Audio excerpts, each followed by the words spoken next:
विश्वाधिपती झाला राजेश्वर, हॅलो वैभवे शंकर भेटना हो. हॅलो भक्ता सो कैसा दरिद्री तो वृक्ष, दाते विरूपाक्ष भेट देतो. भवा भक्ती प्रिय दुधे प्रिय नाही, कुळगोत्र काही नलगे त्याते. दोन चरणाचा या ठिकाणी विचार करत असताना लक्ष्मण महाराज सांगू लागलेले आहे, परमेश्वरासाठी देवासाठी धनद्रव्याची गरज नसून फक्त आपला भावाची भक्तीची गरज आहे. भक्त हा कुठल्या जाती धर्माचा असू द्या, कितीही गरीब असू द्या, गरीबातला गरीब असू द्या, त्याला परमेश्वराची प्राप्ती होत असते.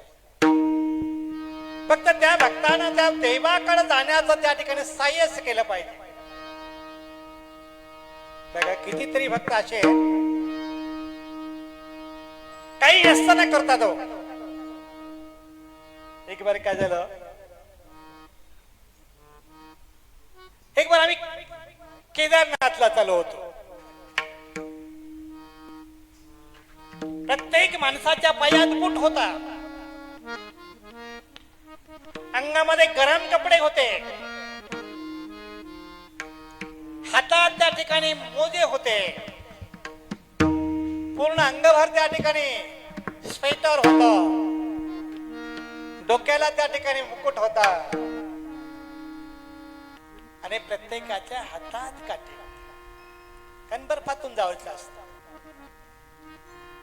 पण एक भक्त असा होता, त्याच्या हातात काठी नाही, पायात बूट नाही, पायात चप्पल नाही, पण तो केदारनाथाला चाललेला आहे. बूट लिवलेले माणसं त्या बर्फातून पडलेल्या, घसरून पडलेल्या. पण ती माई होती, ती मात्र पडत नव्हती. सारखं त्या